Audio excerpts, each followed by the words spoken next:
Hi everyone, welcome back to our YouTube channel KKP the Advocate. Today we are starting a highly requested series on one of the most important mercantile laws in India, the Negotiable Instruments Act 1881.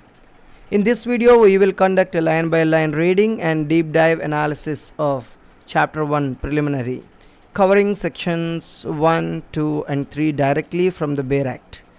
Keep your notebooks and bare acts ready. Let's get started. The name of the act is the Negotiable Instruments Act 1881, Act number 26 of 1881. Here is a date, 9th December 1881. An act to define and amend the law relating to promissory notes, bills of exchange and checks. Preamble. Where it is expedient to define and amend the law relating to promissory notes, bills of exchange and checks, it is hereby enacted as follows. First, look at the basics. This is Act number 26 of 1881. The date given in brackets 9th December 1881, it is the date on which the act received the Governor General's assent. Now let's look at the preamble. The purpose of this act is explicitly stated to define and amend the law relating to three specific instruments. What are they? Promissory notes, bills of exchange and checks. Note the words define and amend. This means the NI Act is a codifying statute that brought structure to existing mercantile customs, but it is not entirely exhaustive of all negotiable instruments, leaving room for local usages unless explicitly excluded. Then let us go through section 1, short title, extent and commencement. Chapter 1 Preliminary, Section 1, short title. This act may be called the Negotiable Instruments Act 1881. Local extent, saving of usages relating to hundis, etc. It extends to the whole of India, but nothing herein contained affects the Indian Paper Currency Act 1871, third act in the year of 1871, third of 1871.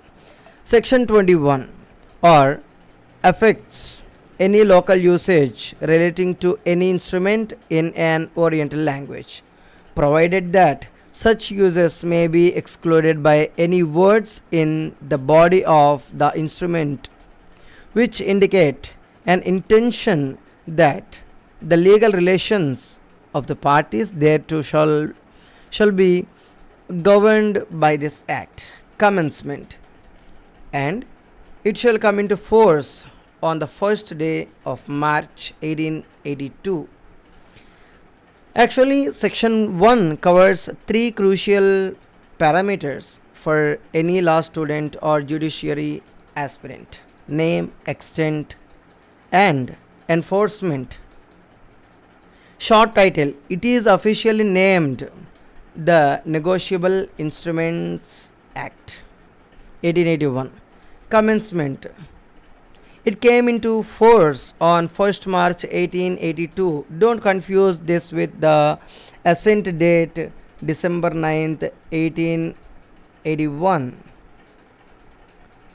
For preliminary exams, remember assent was 1881 but commencement was 1882. Local extent. It extends to the whole of India. The savings clause, crucial concept it is. Look at the text carefully.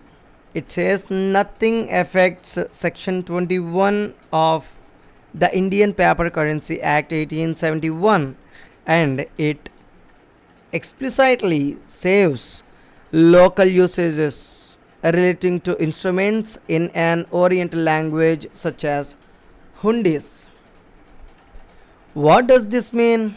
If there is a local indigenous financial instrument written in a vernacular language like a Shahjog Hundi, its local customs will prevail over this act. However, look at the proviso. If the parties explicitly write words in the body of that oriental instrument stating that they intend to be governed by the Negotiable Instruments Act 1881, then the local usage is excluded and this act applies. This is a classic question for Judiciary mains. Then let us go through section 2. What actually appear here? Repeal of enactments, repealed by the Repealing and Amending Act 1891, 12 of 1891, section 2 and the schedule 1. Section 2 deal with the repeal of old enactments that existed before this codified law was implemented. As you can see, this section itself was later repealed by the Repealing and Amendment. Actually, the act is Repealing and Amending Act 1891. Therefore, it is no longer active in the text, but it is kept in the index for historical statutory tracking. Then let us look into section 3. What actually here? Interpretation clause in this act. Banker includes any person acting as a banker and any post office savings bank. Now we move on to section 3, which is the interpretation clause or definition section of the act. You will notice asterisks in the bare act text. Those represent definitions that were later omitted or moved, such as the definitions of year and month. Let us focus on the definition of banker. Here it is, the definition of banker. So the act says banker includes any person acting as a banker and any post office savings bank. Notice that this is an inclusive definition, not an exhaustive one. It expands the traditional definition of a bank to ensure that any individual or entity functionally operating, receiving deposits or transferring monetary instruments in the capacity of a banker, including a post office savings bank, falls within the legal liabilities and protections of the Negotiable Instruments Act. This is especially vital when we study check provisions and the protection given to paying or collecting bankers later in the act. That completes our comprehensive line by line breakdown of chapter 1 of the NI Act. In our next video, we will dive deep into chapter 2, analyzing the definitive legal requirements of promissory notes, bills of exchange, and checks under section 4, 5 and 6.